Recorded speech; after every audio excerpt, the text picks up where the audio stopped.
हमारे देश में प्रत्येक 10 वर्ष जनसंख्या का आकलन करता है, डाटा कलेक्ट करता है या वो रिलीज करता है एनालिसिस कर उस संस्था का नाम क्या है? गृह मंत्रालय कराता है। उस संस्था का नाम है सेंसस कमिश्नरेट, जनसंख्या आयुक्तालय। इसका कहते हैं सेंसस कमिश्नरेट, जो एक्स ऑफिसियो ऑफिस है रजिस्ट्रार जनरल ऑफ इंडिया का है। भारत का जो महानिबंधक है, भारत का महानिबंधक, उसी को जनसंख्या आयुक्तालय का ऑफिस भी कन्वर्ट कर दिया जाता है। ये कहते हैं भारत महानिबंधक। महानिबंधक जो होता है भारत का, वही जनसंख्या आयुक्त भी होता है और इसी को ऑफिस को जनसंख्या आयुक्तालय भी कहते हैं, जो सीधे केंद्रीय गृह मंत्रालय के अंतर्गत कार्य करता है। एक अपने आप में एक स्वतंत्र संस्थाएं हैं। हम आप सब जानते हैं कि केंद्रीय गृह मंत्रालय के अंतर्गत विभिन्न तरह के, जिसे आपकी पैरामिलिट्री फोर्सेस है, सारी पैरामिलिट्री फोर्सेस किसके अंतर्गत कार्य करती हैं? केंद्रीय गृह मंत्रालय के अंतर्गत। और विभिन्न अन्य तरह की संस्थाएं हैं जो केंद्रीय गृह मंत्रालय के अंतर्गत ही कार्य करती है, जैसे नेशनल क्राइम रिकॉर्ड ब्यूरो है, जहां आपराधिक आंकड़ों को दर्ज किया जाता है, एक अलग संस्था है। ठीक उसी तरह ये जब केंद्रीय गृह मंत्रालय बना, देश आजाद होने से पहले भी ब्रिटिश हुकूमत में भी था ये महानिबंधक का कार्यालय, और कमिश्नरेट जो जनसंख्या आयुक्तालय है ये था। उसके अंतर्गत जनसंख्या का आकलन होता है। वर्तमान में इसके जो महानिदेशक हैं उनका नाम क्या है? एक ज्यादातर ये आईएएस ऑफिसर्स होते हैं जो इसके महानिदेशक होते हैं। ये जो महानिबंधक रजिस्ट्रार जनरल ऑफ इंडिया है, वही एक्स ऑफिसियो आयुक्त होता है, जनसंख्या आयुक्त, जिसे कहते हैं सेंसस कमिश्नर। एक्स ऑफिसियो मतलब पदेन अध्यक्ष होता है। उसका नाम क्या है? मृत्युंजय कुमार। अपने शब्द में लिख लेना, मृत्युंजय कुमार नारायण।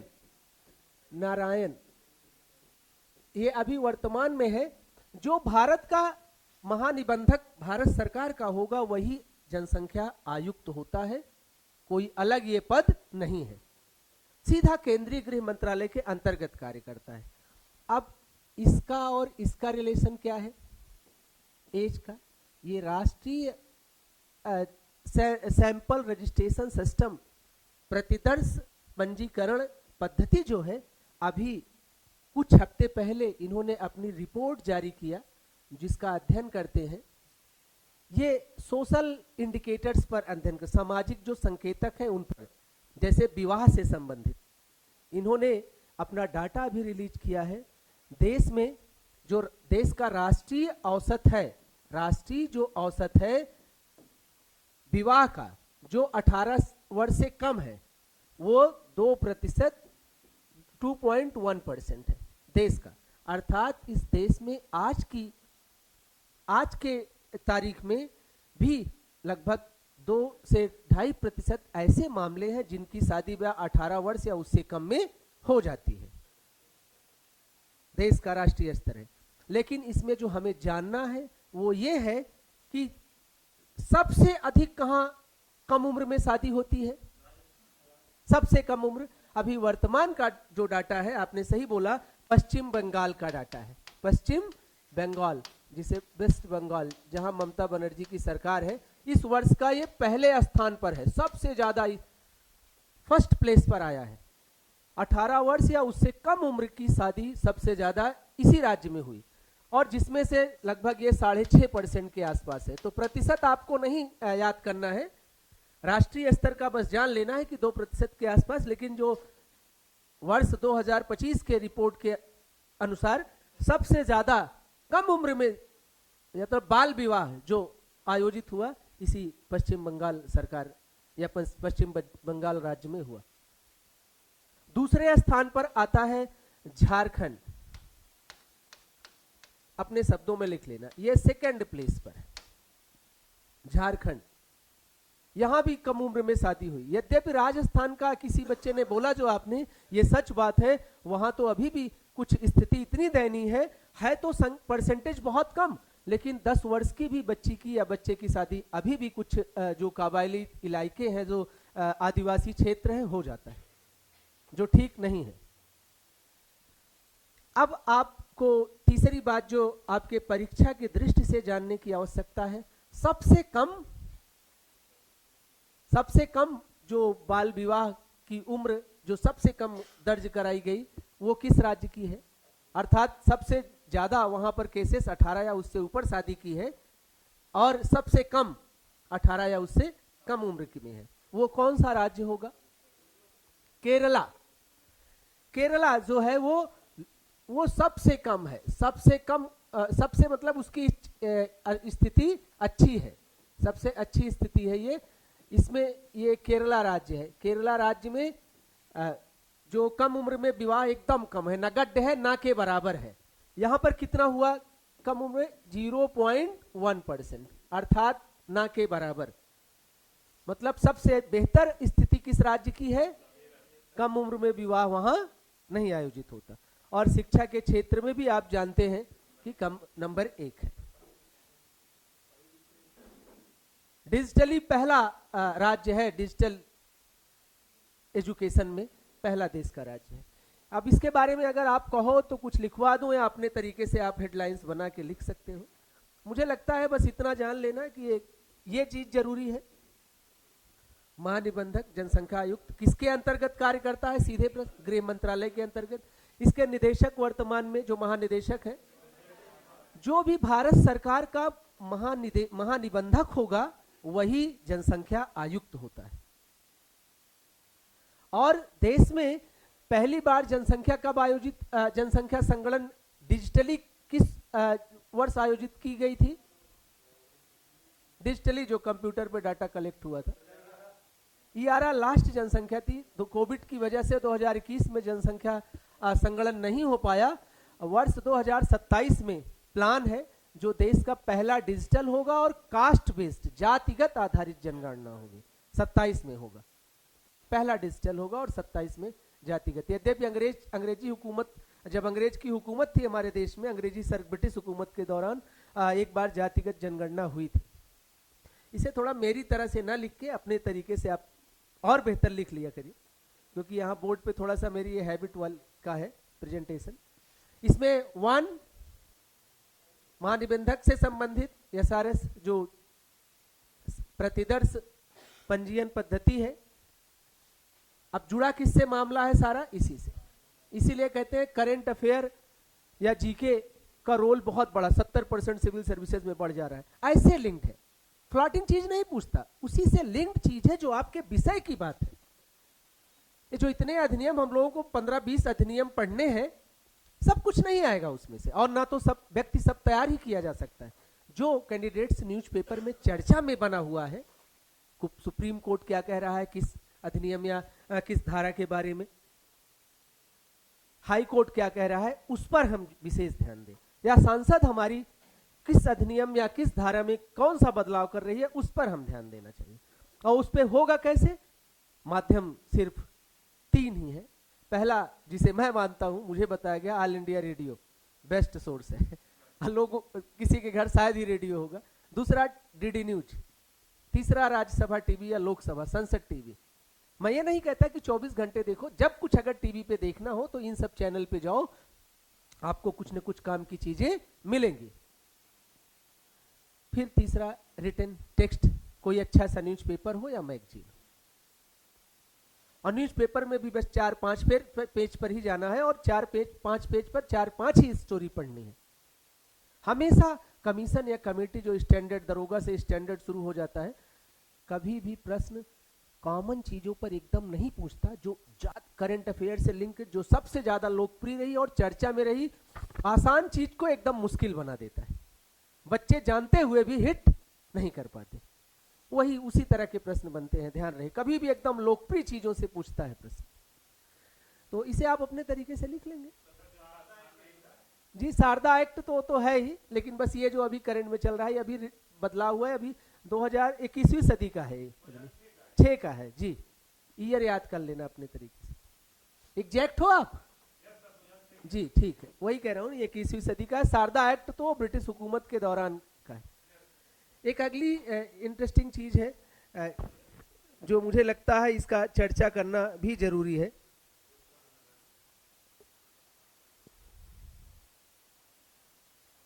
आप महिला आर्थिक, एक प्रश्न में ले लें, आप प्रश्न लिख ले थोड़ा सा तो सही रहेगा। महिला प्रश्न है और उसमें थोड़ा सा है इंटरेस्टिंग चीज, लिख लें आप। महिला आर्थिक सशक्तिकरण सूचकांक, महिला आर्थिक सशक्तिकरण सूचकांक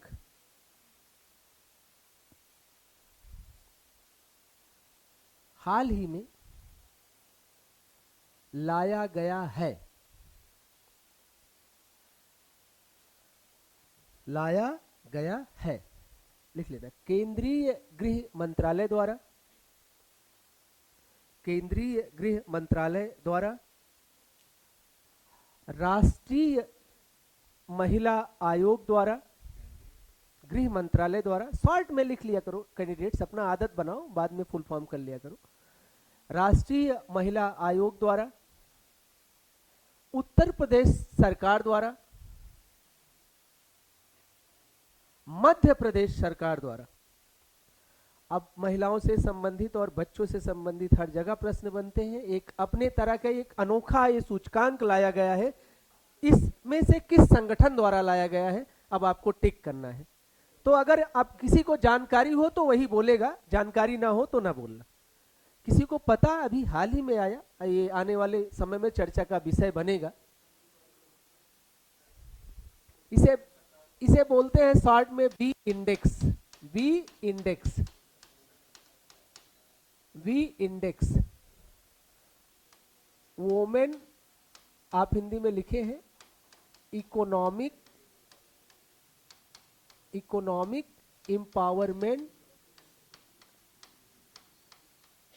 इंपावरमेंट इंडेक्स, महिला आर्थिक सशक्तिकरण सूचकांक 2025 में अभी लॉन्च हुआ। ये उत्तर प्रदेश सरकार द्वारा लाया गया। किसके द्वारा लाया गया कैंडिडेट्स? अब आप नीचे उसके कॉलम लिख लेना। उत्तर प्रदेश सरकार ने देश में पहली बार एक अनोखी तरह की पहल की। इसका मुख्य उद्देश्य है क्या?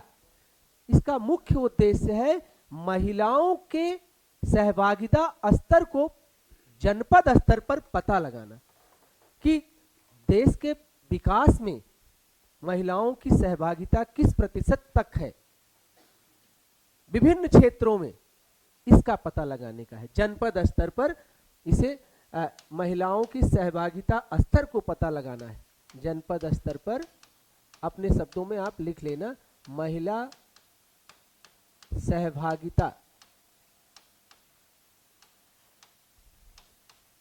स्तर का पता लगाना है कि लेवल ऑफ पार्टिसिपेशन क्या है। लेवल ऑफ पार्टिसिपेशन, जो विभिन्न आर्थिक गतिविधियां हैं देश के विकास से संबंधित, उसमें इनका स्तर क्या है, जनपद स्तर पर उत्तर प्रदेश सरकार ने लिया है। अब इस सूचकांक को इतना ठीक माना जा रहा है, बड़े बड़े अर्थशास्त्री मान रहे हैं, विभिन्न तरह के लेख छप रहे हैं स्टैंडर्ड न्यूज़पेपर्स में कि इसे पूरे देश के सभी राज्यों को अपनाना चाहिए। इसमें थोड़ा सा लिख लेंगे अगर हल्का सा। यद्यपि जो आपको प्रश्न था आप जान गए कि उत्तर प्रदेश सरकार, अब इससे ज्यादा बनेगा नहीं। अब सूचकांक का जब डाटा रिलीज होगा तो अगले साल का बात होगी, फिर आपकी काम की नहीं, बस इतना लेकिन जान जाए। इसके बारे में लिख ले, महिला आर्थिक सशक्तिकरण सूचकांक अपने तरह की एक अनोखी पहल है। महिला आर्थिक सशक्तिकरण सूचकांक अपने तरह की एक पहल है जो उत्तर प्रदेश सरकार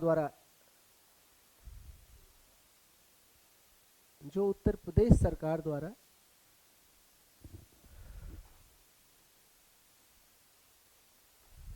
लाई गई। इसका मुख्य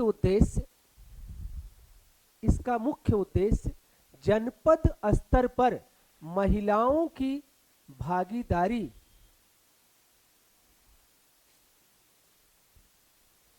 के स्तर का पता लगाना है।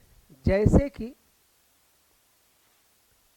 अब भागीदारी किस स्तर, किस क्षेत्र में, विभिन्न आर्थिक गतिविधियों के क्षेत्र में, ब्रैकेट में लिख लेना, विभिन्न आर्थिक गतिविधियों के क्षेत्र में, जैसे कि पहला रोजगार,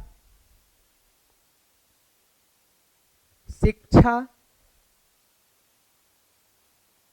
उद्यम, आजीविका,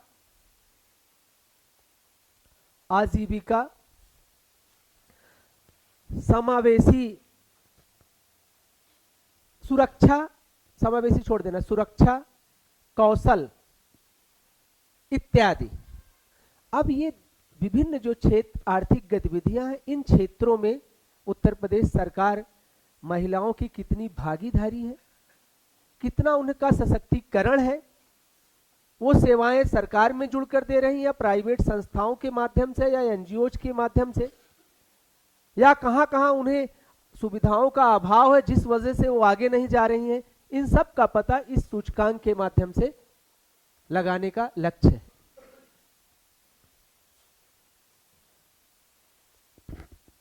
नेक्स्ट है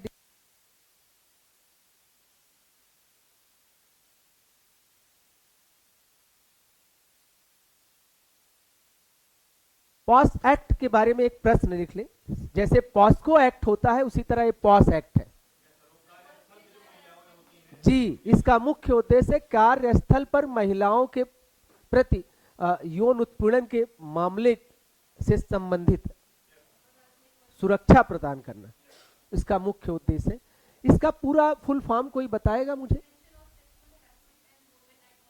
यस, महिलाओं का कार्यस्थल पर यौन उत्पीड़न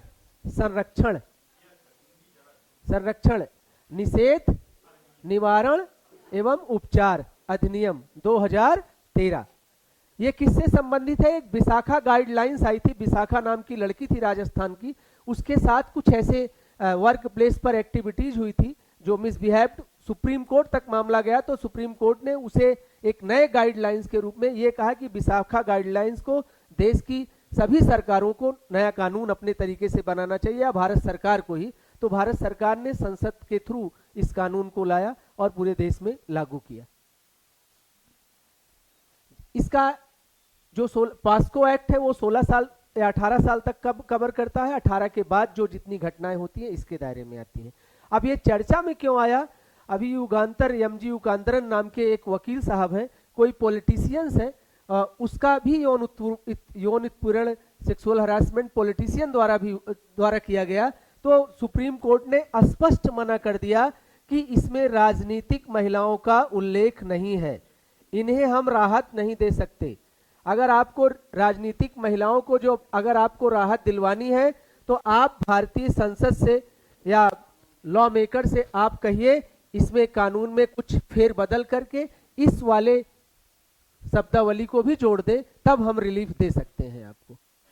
सिर्फ ये कार्यस्थल पर किए गए अपराध के संरक्षण हेतु है, किसी पॉलिटिकल या सोशल एक्टिविस्ट के लिए जो स्वतंत्र रूप से कार्य कर रहा है उसके लिए नहीं है। इसलिए देश में चर्चा का विषय है और आने वाले समय में और विषय बनेगा, क्योंकि सुप्रीम कोर्ट ने स्पष्ट मना कर दिया।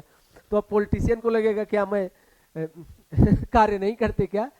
लेकिन सुप्रीम कोर्ट ने कहीं ना कहीं जायज फैसला दिया है। सही भी है कि जब अगर आप पॉलिटिशियन हो, स्वायत्त रूप से आप हो, तो आप खुद जब दूसरे की रक्षा कर रहे हो तो अपनी सेल्फ डिफेंस में कुछ आपकी ऐसा मिसबिहेव नहीं हो सकता। जैसा कि अभी हाल ही में कुछ एक केस एमपी की या महाराष्ट्र की आई थी, किस तरह से वो पॉलिटिशियन जो एमएलए है थोड़े समय के लिए जेल गया और जो विक्टिम था वो खुद कह रहा है कि ये गलत हो रहा है, हम तो तैयार हैं, कोई दिक्कत नहीं, खुलेआम बोला जा रहा है। तो ऐसी चीजें भी होती हैं इस देश में जो गलत भी है। अपने हिंदुस्तान के नैतिकता के आधार पर ये चीजें बहुत गलत है। ये वेस्टर्न कंट्रीज में चलता है लेकिन अपने देश में नहीं चलता।